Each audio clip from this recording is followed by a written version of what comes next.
ضرور بعض غیر جماعت دوست یہ سوال کرتے ہیں کہ تمام مسلمانوں کا بھی یہ متفق عقیدہ ہے اور خود احمدیوں کا بھی یہ عقیدہ ہے کہ اسلام کامل اور مکمل مذہب ہے، اور کامل اور مکمل مذہب ہے، اور قرآن شریف بھی کامل تعلیم ہے، اور وہ بالکل اسی طرح محفوظ ہے جس طرح کہ وہ اپنی اصل میں شکل میں تھا، اور وہ آج بھی موجود ہے، ہم اس سے ہدایت حاصل کر سکتے ہیں۔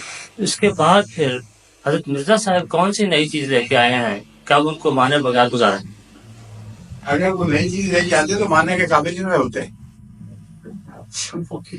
بات ہی نہیں سمجھے وہ، مطلب مکمل ہو جائے تو نئی چیز آ ہی نہیں سکتی، اور جو نئی چیز آئے گا وہ جھوٹا ہوگا۔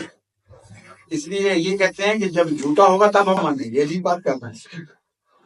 کہتے ہیں نئی چیز دکھائیں تو مانیں گے، اور جو مکمل ہونے کے بعد نئی چیز لاتا ہے وہ یقیناً جھوٹا ہوتا ہے، تو جھوٹا کر کے مانیں گے، سچا کیوں نہیں مان لیتے؟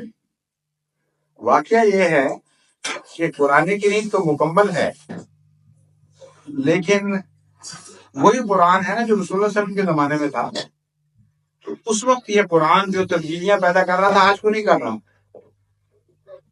آج کیوں اسی قرآن کے ہوتے ہوئے 72 فرقوں میں زائد میں جب دنیا مسلمان بڑھ گئے، آج اسی قرآن کی موجودگی میں اس قدر ظلم اور بددیانتی اور بدکاری اور بے حیائی کیوں پھیل گئی ہے؟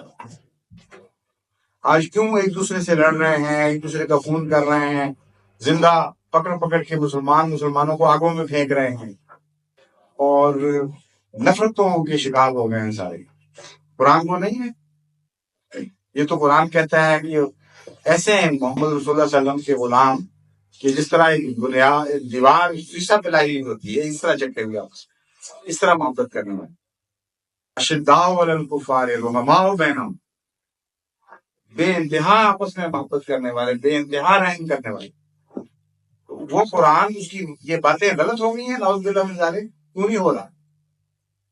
تو انبیاء خدا کی طرف سے یا مرسلین ضروری نہیں کہ نئی شریعت لے کے آئیں، بلکہ جب شریعتیں بدلائی جاتی ہیں، ان میں تبدیلیاں کی جاتی ہیں، تب آتے ہیں ان کو اصل کی طرف واپس لانے کے لیے۔ تو حضرت مسیح موعود علیہ السلام کے آنے کا مقصد یہ نہیں ہے کہ قرآن کریم میں اضافہ کریں، نعوذ باللہ من ذالک، اضافہ کریں گے تو لازمی جھوٹے ہوں۔ یہ مقصد ہے کہ قرآن کی طرف جو غلط باتیں منسوخ ہو گئی ہیں یا دین میں جو اضافے ہو گئے ہیں ان اضافوں کو ختم کریں۔ اضافہ کرنے کے لیے نہیں، اضافے ختم کرنے کے لیے آئیں، اور اضافے ہم دکھا دیتے ہیں۔ آپ اگر اضافے نہ دکھائیں تو ان کی کوئی ضرورت نہیں۔ اضافے تو اتنے ہو گئے ہیں دین میں کہ وہ نظر آتے ہیں چبھتے ہوئے آنکھوں کو کہ اس عمارت کا تو حصہ نہیں نظر آتے، یہ کیوں آگے بڑھ گئے ہیں اتنا۔ آپ دیکھ لیں کہ قرآن کریم کے ہوتے ہوئے قبر پرستی بھی جائز قرار دے دی گئی، اور قبر پرستی کو شرک بھی قرار دیا گیا۔ کیا بنیادی اختلاف ہے کہ نہیں؟ کیا اگر ایک سچا مذہب اسلام ہے تو دوسرا اضافہ ہے؟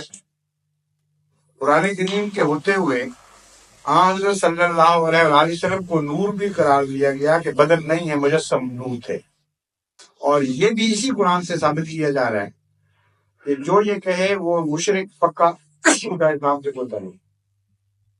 اور دوسری طرف کہتے ہیں کہ جو یہ کہے کہ جسم تھا نور نہیں تھا وہ پکے کافر اور ملحد، ان کا اسلام سے کوئی تعلق نہیں۔ اب دونوں بیک وقت تو اسلام نہیں ہے نا، ایک وقت میں تو قرآن کی تعلیم نہیں ہو سکتی، تضاد نہیں ہے کوئی۔ جس کو بھی آپ اسلام قرار دیں گے دوسرا اضافہ بن جائے۔ تو اتنے بنیادی اختلاف ہیں کہ ان کی روشنی میں بے انتہا اضافے ہو چکے ہیں کامل دین میں۔ ان اضافوں کو مٹانے کے لیے خدا کی طرف سے ایک آنے والا ضروری ہے، اسی کا نام مسیح ہے، اسی کا نام مہدی ہے۔ پھر ایک اور جواب اس کا یہ ہے کہ مسیح اور مہدی کی پیشگوئیاں احمدیوں نے تو نہیں بنائی، حضرت صلی اللہ علیہ وآلہ وسلم کی پیشگوئیاں ہیں۔ اس لیے اگر حضرت مرزا صاحب کو نہیں ماننا تو نہ مانو، پیشگوئیوں کو مانتے ہو کہ نہیں؟ اور اگر مانتے ہو تو یہی سوال ہم تم سے کرتے ہیں کہ قرآن مکمل تو رسول اللہ صلی اللہ علیہ وسلم نے پیشگوئیاں کیوں کی ہیں مسیح اور مہدی کے آگے؟ جس پر قرآن نازل ہوا، جس پر دین مکمل ہوا، وہ تو پیشگوئی کر رہا ہے کہ اس کامل دین کے باوجود ایک آئے،